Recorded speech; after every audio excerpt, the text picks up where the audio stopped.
Hello नमस्कार दोस्तों। आज हम बात करने जा रहे हैं कि बिहार का जो बजट में जो भारत का सरकार का कल वित्त मंत्री ने बजट दिया है उसमें बिहार को लेकर काफ़ी चर्चा हुआ। बिहार के बारे में बहुत सारी बातें आई कि बिहार को बहुत सारी चीज़ मिल गया और निर्मला सीतारमण ने भी बिहार को नाम को लेकर कई बार चर्चा किया। अमित शाह ने अलग से ट्वीट कर कर बिहार के बारे में बात बताई और भी बीजेपी के तमाम नेता बिहार के डिप्टी सीएम सम्राट चौधरी हो या फिर कोई भी हो, सभी ने बिहार के बारे में लिखा। हालांकि इतना बिहार बिहार का नाम का चर्चा हुआ कि बाहर के राज्य वाले भी बिहार पर तमाम तरह के सवाल उठाने लगे कि वहाँ कम टैक्स आता है, पैसा वहाँ ज़्यादा मिल रहा है। लेकिन आपको सच्चाई पता है कि बिहार को बजट में क्या मिला है और जो मिला है उसे यूज बिहार सरकार किस प्रकार से किस रफ्तार से करती है, या फिर वो पैसा सेंट्रल के पास ही चला जाता है, या फिर जो पैसा जितना देने की घोषणा होती है उतना बिहार को मिल पाता है या नहीं। इन्हीं सभी बातों पर आज हम चर्चा करेंगे और बिहार को स्पेशली क्या मिला है जो हाईलाइटेड है बिहार को इस बजट में, और आने वाला 2025 के चुनाव जो मद्देनजर, क्योंकि दिल्ली का चुनाव है अभी और उसके बाद तुरंत 2025 के बिहार विधानसभा का चुनाव है, तो इन दोनों को मिलाकर हम देखेंगे। तो चलिए शुरू करते हैं। दरअसल बात ये है कि जब केंद्र सरकार ने बजट घोषणा की जिसमें निर्मला सीतारमण वित्त मंत्री, और वो भी बिहार के मधुबनी पेंटिंग्स की साड़ी पहनकर जो संसद भवन पहुंची, तो लगा कि बिहार के लिए बहुत सारी चीजें होगी। और बिहार का सबसे बड़ा मुद्दा क्या है? बेरोजगारी। महंगाई तो खैर है ही पूरे भारत के मुद्दा, लेकिन बिहार में सबसे बड़ा मुद्दा है बेरोजगारी। सरकारी नौकरी हो, प्राइवेट नौकरी हो, कंपनी हो, कुछ भी तरीके से बिहार में जो पलायन हो रहा है उसे रोकने का सबसे बड़ा समस्या बिहार में ही है।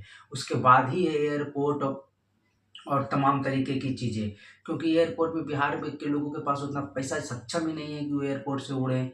बिहार में क्या है, रेलवे स्टेशन को सुंदरीकरण करना चाहिए, रेलवे स्टेशनों की संख्या बढ़ानी चाहिए, पटरियों को और सुदूर इलाकों में पहुंचाना चाहिए। तो रेलवे को लेकर काम नहीं, बल्कि एयरपोर्ट को लेकर 3-3 एयरपोर्ट की घोषणा कर दी गई है। तो ये बिहारियों के लिए कितना, अभी बिहार से पहले से जो एयरपोर्ट मौजूद है वही अच्छी तरीके से संचालन नहीं हो पा रही है। चाहे गया की एयरपोर्ट हो, पटना एयरपोर्ट में जगह कम पड़ रही है, मधुबनी एयरपोर्ट की शुरुआत होने की बात हो रही है, तो एयरपोर्ट की भी बिहार में ज़रूरत नहीं थी, राजगीर में बनने की घोषणा हो गई है। फिर पटना एयरपोर्ट में फिर से अलॉट हो गए पैसा, पता नहीं उस छोटे से ज़मीन में और क्या है, बिल्डिंग तो बनकर तैयार है, सिर्फ उद्घाटन ही किया जाएगा और क्या किया जाएगा उसमें। भागलपुर में पहले से ही एयरपोर्ट है, फिर नया ग्रीन फील्ड एयरपोर्ट बनने की तैयारी है। मतलब ग्रीन फील्ड मतलब वैसा एयरपोर्ट जहाँ खाली ज़मीन में बनाया जाए, और जो पहले से ही मौजूद एयरपोर्ट है उसे सौंदर्यीकरण करने को अलग चीज़ कहते हैं। लेकिन ग्रीन फील्ड मतलब जो नया एयरपोर्ट शुरू से ही बनाया जाए। तो जहाँ पहले से ही एयरपोर्ट मौजूद है वहाँ क्यों नया एयरपोर्ट बनाना, उसी को विस्तार करना चाहिए, पहली बात। दूसरी बात, बिहार के लिए और क्या घोषणा हुई, 3-3 एयरपोर्ट के साथ मखाना को एक आयोग बनाकर पूरे प्रचार प्रसार किया जाएगा। तो मखाना तो ऐसे ही पूरे वर्ल्ड में फेमस हो गया है, वो ब्रांडिंग के लिए जाना चाहिए क्योंकि वो एलिट क्लास के फूड में आ जाता है मखाना।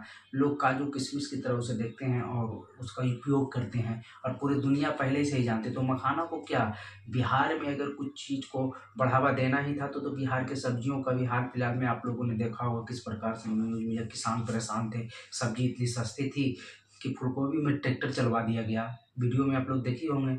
और उन सब्जियों से रिलेटेड कोई उद्योग लगाते हैं, बिहार की सब्जियों को ब्रांडिंग करते हैं, भेजते हैं बाहर, तब तो कुछ फ़ायदा था।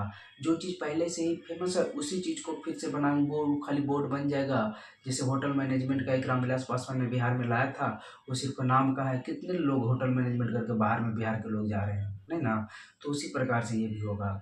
तो वैसा काम करना चाहिए जो धरातल पर उतरे। घोषणा तो बड़ी बड़ी लग रही है, लेकिन धरातल पर उतरेगी तब ना। बिहार के जो 2024 के बजट में 60,000 करोड़ की घोषणा हुई थी, वही अभी तक इम्प्लीमेंट नहीं हो पाया है बिहार सरकार से। हमें तो लगता है कि 6,000 करोड़ भी नहीं बिहार में यूज कर पाई होगी बिहार सरकार, या फिर वह आया ही नहीं होगा। अगर आया तो यूज नहीं करती। केंद्र सरकार तो पहले जब नीतीश कुमार अलग थे तो कहती थी कि हम बजट अलॉट कर देते हैं, बिहार सरकार उपयोग ही नहीं कर पाती है। तो क्या यहाँ के और अलग अलग राज्यों को देखिए, आंध्र प्रदेश को 2 लाख करोड़ मिला है, वो किस प्रकार से उद्योग को लेकर, किस प्रकार से महाराष्ट्र हो, आंध्र प्रदेश हो, वहाँ के मुख्यमंत्री उद्योगपति से जाकर मिलते हैं और ऐसे मिलते हैं जैसे कोई एक ग्राहक हैं, उनको इस प्रकार से लाते हैं। और जबकि बिहार के लोग, बिहार के मुख्यमंत्री या फिर कोई भी बड़े नेता उस प्रकार से आचरण करते ही नहीं। बिहार में उद्योग लाने को लेकर एक शाहनवाज हुसैन जब उद्योग मंत्री बने थे तो थोड़ी सी उम्मीद जगी थी, उसके बाद फिर से वो गायब हो गई। तो बिहार में सबसे बड़ा चीज़ है उद्योग। उद्योग आएगा, बिहार में पलायन रुकेगा, रोजगार बढ़ेगा, तब यहाँ के लोगों की समृद्धि होगी, तब ना एयरपोर्ट और महंगी महंगी चीज़ों, मॉल और सिनेमा देखेंगे। तो इन सभी चीज़ों का तो बिहार में व्यवस्था है ही नहीं, और एयरपोर्ट और मखाना बोर्ड ये सब सारी चीज़ें बिहार में करने की तैयारी है। एक बांध को लेकर भी आई, कोसी बांध को लेकर नहर बनाने, तो पहले जो पुरानी पुरानी नहरें हैं जो भरी हुई है उसे खुदाई कर देते, तब तो नदियों का पानी सीधे आता, बाढ़ कम थी। ठीक है, नया नहर बनाइए, लेकिन पुराने नहरों को भी खुदाई करना चाहिए, ये भी देखना होगा। हालांकि ये केंद्र सरकार के बजट में एक ये चीज़ रही, हालांकि इससे भी बिहार के लोगों को कोई फायदा नहीं, क्योंकि बिहार में 12 लाख से ऊपर कमाने वाले लोग हैं कहाँ। 12,75,000 तक इनकम टैक्स को बढ़ा दिया गया है। जो मिडिल क्लास, बिहार में तो ये हाई क्लास हो जाते हैं, मिडिल क्लास नहीं होते जो 1 लाख रुपए की महीना कमाते हैं। तो बड़े बड़े जैसे दिल्ली का चुनाव अभी नज़दीक है, तो वहाँ के लिए ठीक हो गया कि 1 लाख रुपए के ऊपर मंथली कमाने वाले को इनकम टैक्स नहीं देना पड़ेगा। तो ये ठीक है, लेकिन बिहार में बहुत कम लोग हैं जो बिहार में 1 लाख रुपया कमा लेता है, वो अमीर आदमी कहलाता है, ये आप जान लीजिए। तो ऑल ओवर देखा जाए तो बिहार की खाली घोषणा हुई है बिहार के नाम पर बड़ी बड़ी, लेकिन इम्प्लीमेंट क्या होगा, कब पैसा आएगा, आएगा कि नहीं आएगा, 5 साल में होगा, कब, कितना, कौन से फंड के लिए, ये सब सारी चीज़ तो विस्तृत अभी हुई ही नहीं है। तो अभी कहना मुश्किल है। आगे हालांकि देखा जाएगा कि आगे क्या होता है, और बिहार सरकार का भी बजट आने वाला, उसमें से महत्वपूर्ण ये रहेगा कि बिहार सरकार के बजट में क्या क्या चीज़ होता है। उसके देखने के बाद ही जो बिहार विधानसभा का चुनाव का इफेक्ट एनडीए जो करना चाह रही है इसे बिहार विधानसभा को जोड़कर, तब ये देखा जाएगा। तो चलिए, वीडियो में बने रहने के लिए धन्यवाद।